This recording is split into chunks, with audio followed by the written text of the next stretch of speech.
औज़ुबिल्लाहिमिनश्शैतानिर्रजीम बिस्मिल्लाहिर्रहमानिर्रहीम। अस्सलाम वालेकुम। सबसे पहले तो मैं अपने तमाम व्यूअर्स को शुक्रिया कहना चाहूँगी जो लोग वीडियोस देख रहे हैं और पसंद कर रहे हैं। मेरी आप सबसे रिक्वेस्ट है कि प्लीज़ मेरे लिए भी दुआ करें, मेरी सेहत के लिए दुआ करें। कुछ सेहत की ख़राबी के बायस मैं आप लोगों के लिए प्रेडिक्शंस नहीं ला पा रही हूँ टाइम पर। आप लोग जैसे ही बात करते हैं, मैसेजेस करते हैं, उससे हमें बहुत ज़्यादा हौसला मिलता है और यही हौसला है कि हम फिर से आपके लिए वीडियो लेके आते हैं। मेरी कोशिश है कि आने वाला जो T20 वर्ल्ड कप है जो कि ऑस्ट्रेलिया में खेला जाएगा, उसकी भी आप लोगों के लिए प्रेडिक्शन लेकर आऊँ, लेकिन सिर्फ तबीयत की ख़राबी की वजह से कुछ अच्छे से प्रेडिक्शंस बन भी नहीं पा रही, वीडियोस नहीं बना पा रही हूँ। लेकिन उम्मीद है आप लोगों की दुआओं से बहुत जल्द ठीक हो जाऊँगी और ज़्यादा से ज़्यादा प्रेडिक्शंस लेके आऊँगी। चलिए हम आज के मैच की बात करते हैं। आज का मैच जो पाकिस्तान और न्यूज़ीलैंड के दरमियान फ़ाइनल मैच खेला जाएगा, तो इसमें दोनों टीमें हम देखेंगे कि बहुत ज़बरदस्त परफॉर्मेंस दे रही हैं। और यहाँ पर अगर हम बात करते हैं तो न्यूज़ीलैंड की टीम को जो पर्सन लीड कर रहे हैं वो हैं केन विलियमसन, यानी कि उनके कैप्टन केन विलियमसन हैं, जो कि बहुत ही अच्छे तरीके से और बहुत शानदार अंदाज में अपनी टीम को आगे लेकर चल रहे हैं और बहुत ज़बरदस्त मैच हमें देखने को मिल रहे हैं। जबकि दूसरी तरफ अगर देखा जाए पाकिस्तान का, तो पाकिस्तान की टीम को लीड कर रहे हैं बाबर आजम। बाबर आजम भी बहुत ही अच्छे अंदाज से टीम को लीड कर रहे हैं और बहुत ज़बरदस्त मैच खेल रहे हैं। अब बात करेंगे 14 अक्टूबर यानी कि फ्राइडे के दिन ये मैच खेला जाएगा।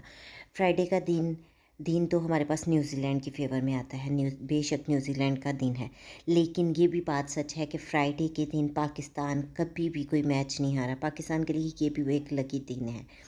हम जायजा देखते हैं तो जायजा में हमें बहुत ज़बरदस्त कंपटीशन देखने को मिलेगा।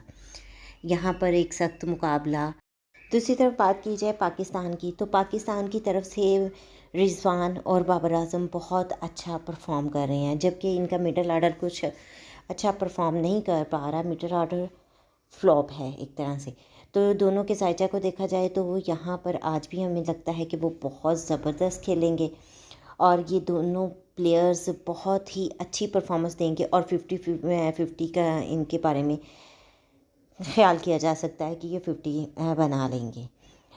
दूसरी तरफ पाकिस्तान को अगर देखा जाए तो अगर पाकिस्तान फर्स्ट में बैटिंग करता है तो वो बहुत बड़ा टारगेट देता नज़र नहीं आ रहा, लेकिन अगर पाकिस्तान सेकंड में बैटिंग करता है तो पाकिस्तान के जीतने के चांसेस 52% होंगे, उसके चांसेस बढ़ जाएंगे। जब अगर ओवरऑल एक प्रडिक्शन की तरफ बढ़ें तो मैं ये कहूँगी कि ये दिन जो है न्यूज़ीलैंड की फेवर में ज़्यादा है और न्यूज़ीलैंड के जीतने के चांसेस बहुत ज़्यादा हैं पाकिस्तान की निस्बत। पाकिस्तान के चांसेस सिर्फ सेकंड में बैटिंग करने के सिलसिला में ही बढ़ेंगे, वरना यहाँ पर लीड करती न्यूज़ीलैंड नज़र आती है। तो अगर एक प्रडिक्शन की तरफ जाऊँ तो मैं तो एज आज न्यूज़ीलैंड को दूंगी और ये कह सकती हूँ कि ये मैच न्यूज़ीलैंड की फेवर में जाएगा।